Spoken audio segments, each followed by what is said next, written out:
जय हिंद एवरीवन। आज हम अपनी वर्ल्ड हिस्ट्री की सीरीज में गल्फ वॉर के बारे में पढ़ेंगे। ये वही गल्फ वॉर था जिसने सद्दाम हुसैन के मरने की नींव रखी थी। याद रखिए, ये वही गल्फ वॉर था जिसकी वजह से भारत में भी मंदी आ गई थी। ये वही गल्फ वॉर था जिसकी वजह से दुनिया अस्त व्यस्त हो गई थी। आइए जानते हैं थोड़ा गल्फ वॉर को। 1990 से 1991 तक जो चला था अपना, जिसकी वजह से भारत में भी एलपीजी रिफॉर्म वगैरह, ये भी कह सकते हैं कि हमारे यहाँ पे मंदी आई थी, ऊपर से यूएसएसआर का भी टूटना हो गया था, है ना। काफी सारी चीजें एक साथ हो गई थी, इसके तो भारत में भी प्रॉब्लम आई थी। आइए तो कट टू द पॉइंट, हम गल्फ वॉर को समझते हैं। देखिए 17 जनवरी 1990 17 जनवरी 1990 को इराक के आसमान में कुछ अमेरिकी फाइटर जेट दिखे और उन अमेरिकी फाइटर जेट से डरते हुए, या फिर कह सकते हैं अपनी खुन्नस में, सद्दाम हुसैन ने कहा अगर मुझे रोकने की कोशिश की तो ये battle mother of all battle कहलाएगी। क्या कहलाएगी? मदर ऑफ ऑल बैटल कहलाएगी। आखिर क्या था इसका बैकग्राउंड भी समझेंगे, क्या क्या बातें हुई, है ना। और ऑपरेशन डेजर्ट स्टॉर्म क्यों चलाया गया, ऑपरेशन डेजर्ट सील्ड क्यों चलाया गया, वो सारी बातें इसके अंदर देखते हैं। थोड़ा सा अभी हम क्या देखेंगे, इसके बैकग्राउंड को भी देखेंगे।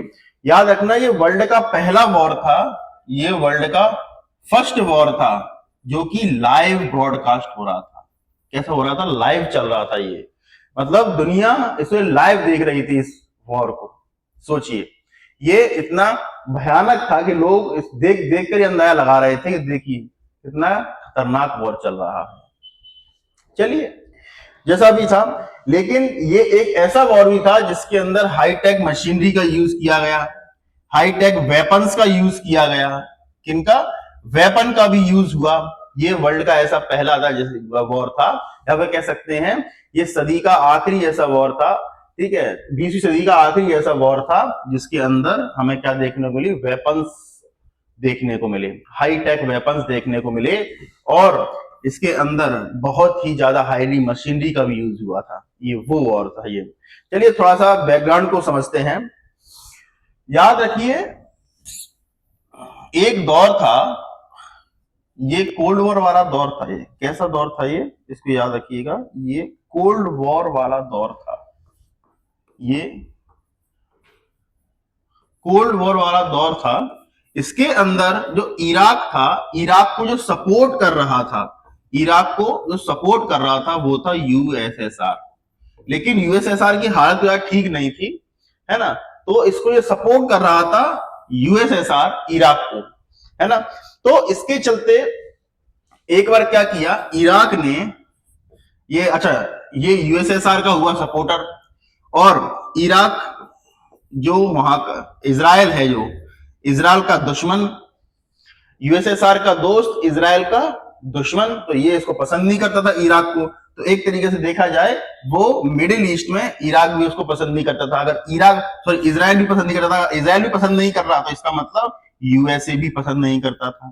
तो ये दोनों क्या हुए? इनके दुश्मन हुए कि नहीं हुए? समझ में आया कि अगर यूएसएसआर का दोस्त है तो इजराइल का दुश्मन भी था, वो चाहता था फिलिस्तीन बने, है ना। और इराक यूएसए का भी दुश्मन बन गया ऑटोमेटिकली। अगर इजराइल का जो दुश्मन होगा वो यूएसए का भी दुश्मन होगा। ये बात तो सत्य है, इसमें कोई डाउट नहीं है। चलिए फिर, लेकिन हमारे इराक और ईरान, जो आपने एक और वॉर सुना होगा 1980s के टाइम पे हुआ था, Iraq Iran war, Iraq Iran war, ये इसकी नींव थी। ये समझिए, ये आने वाले गल्फ वॉर की नींव थी। क्या हुआ था, जब इराक और ईरान का वॉर हो रहा था तो इराक ने बहुत सारा कर्जा ले लिया था अपनी पड़ोसी कंट्री से, अपनी नेबर्स कंट्री से। उसने क्या ले लिया था? बहुत कर्जा ले लिया था, इसमें सऊदी अरेबिया और कुवैत पहले नंबर पे थे। सबसे ज्यादा कर्जा उसने कुवैत और सऊदी अरेबिया से लिया हुआ था। अब सद्दाम हुसैन का, उस समय जो इराक था उसके ऊपर सद्दाम हुसैन का राज था। सद्दाम हुसैन कुवैत और जो सऊदी अरेबिया है उनसे कहता है कि आप मेरा जो कर्जा है, डेट है, उसे कम कर दीजिए, उसे कम कर दीजिए। लेकिन कुवैत ने कहा नहीं भैया, हम नहीं कम कर पाएंगे। लेकिन वो माना नहीं, उसने कहा अगर मुझे अपना कर्जा चुकवाना है या फिर मुझे अपना कर्जा कम करना है तो इसका मतलब ये है कुवैत पर मुझे शासन करना होगा, मुझे कुवैत पर कब्जा करना होगा।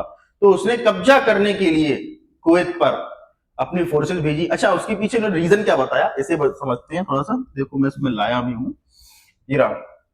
तो यही था अपना कुवैत पर इसने क्या कर लिया था, कब्जा कर लिया था। रिस्पॉन्स भी अपना आगे वाला आएगा ये तो भी, चलिए ठीक है। अच्छा, कुवैत पर कब्जा करने के लिए इन्होंने क्या क्या रीजन बताए। पहला तो बताया टेरिटोरियल क्लेम, कि भैया हमारा टेरिटोरियल डिस्प्यूट है, इन्होंने हमारी टेरिटरी को कब्जाया हुआ है, उस पर कब्जा किया हुआ है, इस वजह से उस पर क्या करने वाले हैं, उस पर हमला करेंगे, ठीक है। दूसरा है ऑयल मार्केट कोलैप्स का मतलब होता है कि वो ओपेक कंट्री ने अपने कोटा बना रखा है कि हर एक कंट्री इस कैटेगरी से ऊपर या फिर इस लिमिट से ऊपर ऑयल प्रोड्यूस नहीं करेगी। और उसका कहना यह भी था कि ओपेक के हिसाब से नहीं चल रहे हैं, जो ओपेक है ओपेक के कोटे से बाहर जा रहे हैं, उससे ज्यादा ऑयल प्रोड्यूस कर रहे हैं और साइड ड्रिलिंग कर रहा है। ये क्या कर रहा है, साइड ड्रिलिंग कर रहा है। ये साइड ड्रिलिंग का मतलब होता है जैसे ये मेरी टेरिटरी है, ये आपकी टेरिटरी है, तो मैं थोड़ा सा ऐसे, ये आपकी टेरिटरी है तो जैसे मैं यहां पर हूं, ये कुवैत है, तो हम ड्रिलिंग जब करते हैं तो ऐसे करते हैं वर्टिकल में, लेकिन वो हॉरिजॉन्टली कर रहा है तो हमारा ऑयल निकाल रहा है। ये इल्जाम लगाए कुवैत के ऊपर इराक ने हमला करने से पहले। पहला रीजन क्या लगाया, पहला कि इन्होंने हमारी टेरिटरी को कब्जाया हुआ है, दूसरा ये साइड डीलिंग कर रहा है, तीसरा ये ओपेक कंट्रियों की जो लिमिट है उससे ज्यादा ऑयल प्रोड्यूस कर रहा है, जिससे जो ऑयल का प्राइस है वो नीचे आता जा रहा है। ये उसने इल्जाम लगाए किसके ऊपर, ये इल्जाम लगाए कुवैत के ऊपर। और फिर वो दिन भी आ गया, है ना। और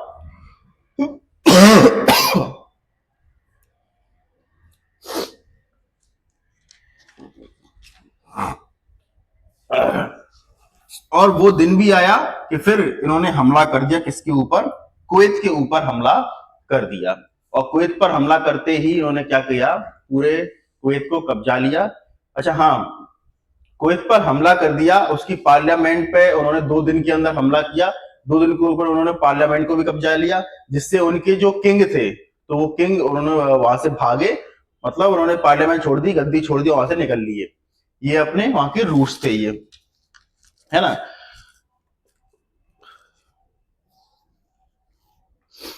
चलो ये साइड ड्रिलिंग वाला हो गया, ठीक है। तो वहां के जो किंग थे वो भी क्या किए, वहां से भागे, जो रॉयल फैमिली थे कुवैत की वो वहां से भागी और पता नहीं कहां निकल ली। चलिए नेक्स्ट था इमीडिएट क्या क्या और क्या हुआ था यहाँ पर, तो याद रखना ईरान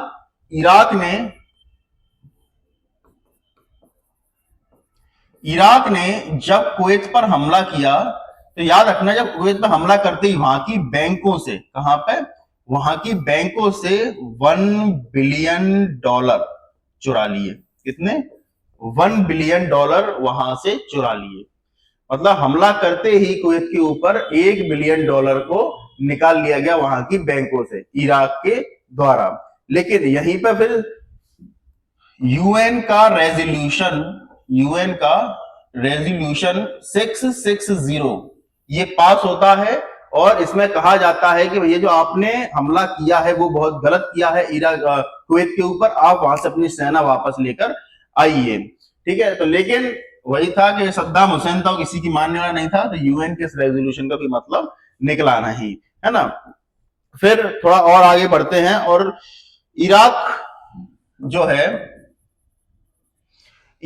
है, तो इराक अब सऊदी अरेबिया को भी देखने लगा। इराक बोलने लगा कि भैया अब कुवैत पर बात ही चलेगी, क्योंकि कर्जा जो था, जो असली डेब्ट था, याद रखो वो सिर्फ और सिर्फ कुवैत से नहीं लिया था इन्होंने कर्जा, ये इन्होंने सऊदी अरेबिया से भी लिया था। अब ये कह रहे थे कि अब हम सऊदी अरेबिया, कुवैत को तो हमने कब्जा ही लिया है, अब सऊदी अरेबिया पे हम हमला करेंगे। अब ये सऊदी अरेबिया की तरफ भी देखने लगा, तो फिर अब सऊदी अरेबिया डरा, उसने लिया अमेरिका का सहारा। किसका सहारा लिया उसने, अमेरिका का सहारा लिया उसने। और यहीं पर ऑपरेशन डेजर्ट शील्ड स्टार्ट होता है। क्या स्टार्ट होता है, ऑपरेशन डेजर्ट शील्ड स्टार्ट होता है। ये भाई बता दिया हूं मैं कि कहां गया अपना, चलिए, हाँ, ऑपरेशन डेजर्ट शील्ड स्टार्ट होता है। ऑपरेशन डेजर्ट शील्ड था क्या? ऑपरेशन डेजर्ट शील्ड था सऊदी अरेबिया को शील्ड करना, मतलब बचाना उसे, है ना। ये जो पहले ऑपरेशन चलाया गया था डेजर्ट शील्ड, ये सिर्फ और सिर्फ सऊदी अरेबिया को डिफेंड करने के लिए चलाया गया था, उसको बचाने के लिए चलाया गया था अमेरिका के द्वारा। इसके अंदर कोएलिशन फोर्सेज भी थी, मैं बताता हूं कौन कौन सी थी, है ना। तो यूएन के अंदर रेजोल्यूशन 661 ये पास होता है। यूएन के अंदर जो रेजोल्यूशन है 661 पास होता है, और उससे इराक के ऊपर इकोनॉमिक सैंक्शन लगा दिए जाते हैं। क्या लगा दिए जाते हैं? इकोनॉमिक सैंक्शंस लगा दिए जाते हैं, ठीक है। और 665 भी पास होता है, जिससे उसके यहां पर नेवल ब्लॉकेड किया जाता है। नेवल ब्लॉकेड भी किया जाता है, मतलब दो रेजोल्यूशन और पास किए जाते हैं, एक तो यूएन का रेजोल्यूशन 661 और एक यूएन का रेजोल्यूशन 665। और 661 क्या था? उसके ऊपर इकोनॉमिक सैंक्शन लगाए जाते हैं इराक के ऊपर, सद्दाम हुसैन के ऊपर, और वहीं पर 665 भी लगाया जाता है, जिससे वहां पर नेवल ब्लॉकेड किया जाता है, ठीक है। तो आपको ये भी याद रखना है। चलिए, फिर ऐसे ही फिर दौर आगे बढ़ता है, फिर 35 से ज्यादा कंट्री साथ आती हैं, 35 से ज्यादा कंट्री साथ आती हैं, और साथ आकर एक फोर्स बनाती हैं, और उसका नाम होता है coalition force.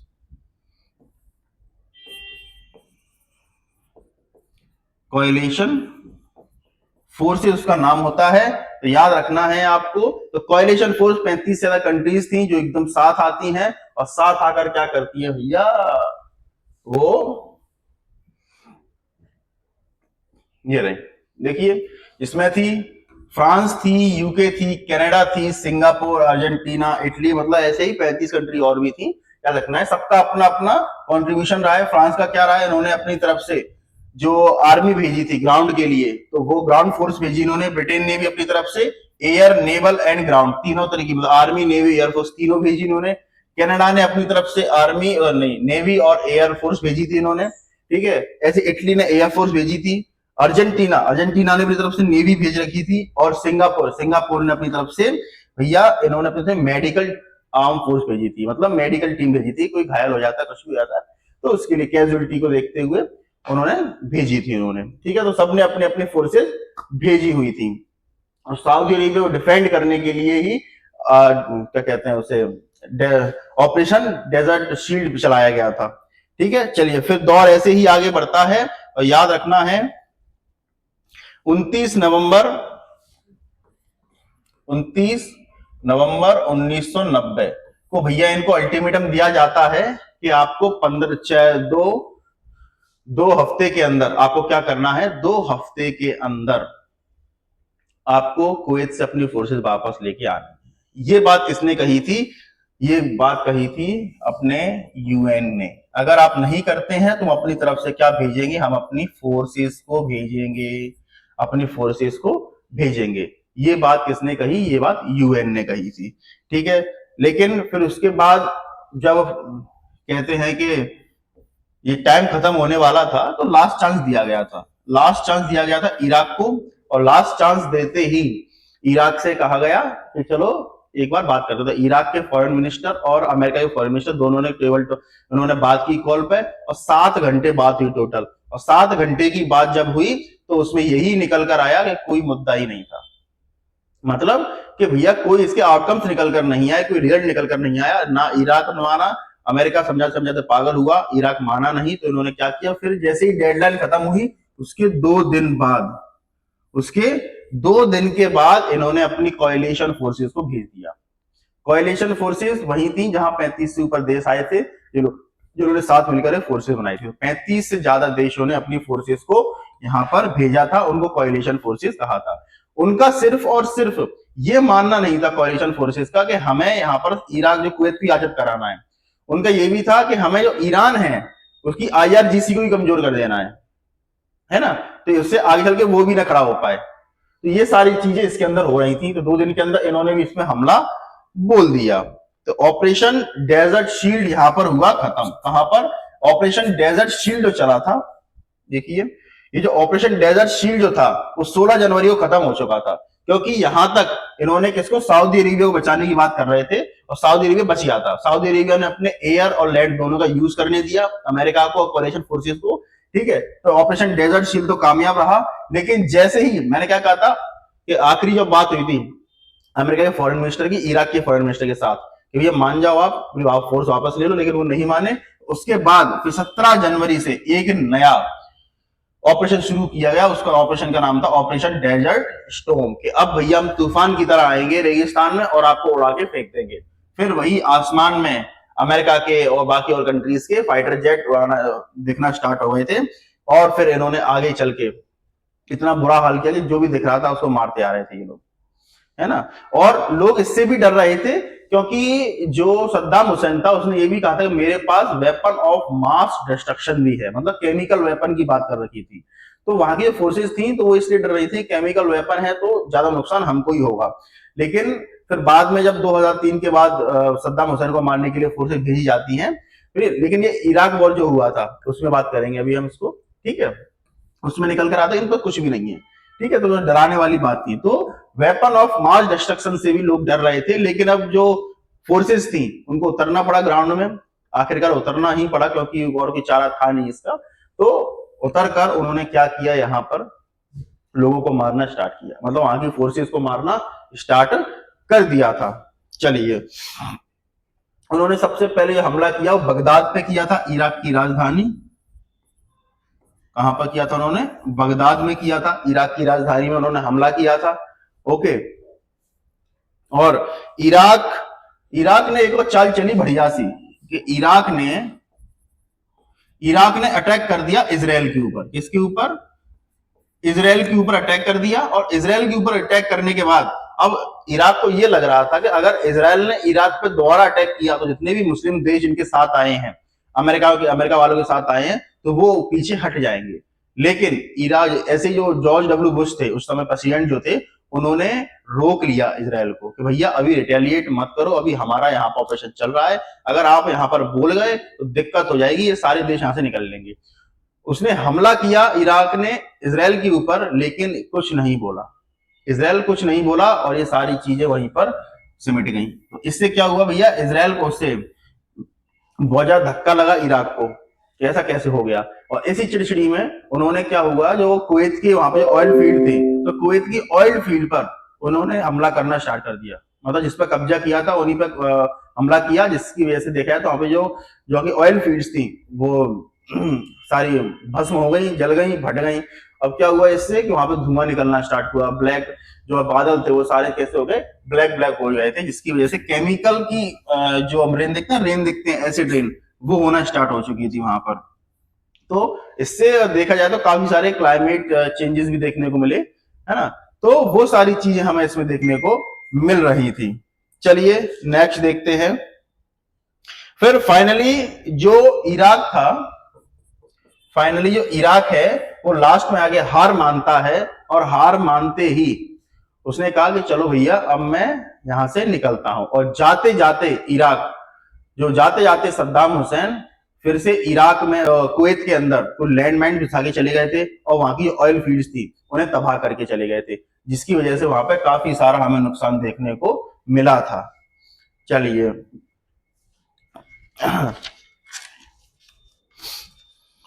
Coalition forces attack on Iran troops. जो कोएलिशन फोर्सेस थी वो इराक के ट्रूप्स को मारते ही जा रही थी, जहां जो भी दिख रहा था उसको मारते जा रहे थे। तो ये कोएलिशन फोर्सेस थी जिसके अंदर US, UK, France, Saudi Arabia, Egypt, ठीक है, और कुवैत, और जो यूएनएससी के रेजोल्यूशन से बनी 35 कंट्रीज थी, वो क्या करती रही, जहां जहां ट्रूप्स दिख रहे थे इराक के उसे मारते जा रही थी। और फाइनली 27 फरवरी, कहां है 27 फरवरी, 27 फरवरी, ये रहा 28 आ गया। और फाइनली 28 फरवरी को याद रखना है आपको, 1991 में ये डेजर्ट स्टॉर्म खत्म होता है, सद्दाम हुसैन हारते हैं और वहां से कुवैत से जाते हैं। और कुवैत से बाहर निकलते निकलते मैंने क्या बताया था आपको, कुवैत से बाहर जाते जाते ये कुवैत के अंदर क्या लगा जाते हैं, लैंड माइन्स लगा के आ जाते हैं काफी सारी, जिससे क्या होता है कुवैत को काफी सारा लॉस होता है, लेकिन वही है, कुवैत तो कर गया, रिकवर कर गया, कुवैत कर गया, सऊदी अरेबिया जितने भी थे वो रिकवर कर गए, लेकिन जो इराक था वो डूब गया।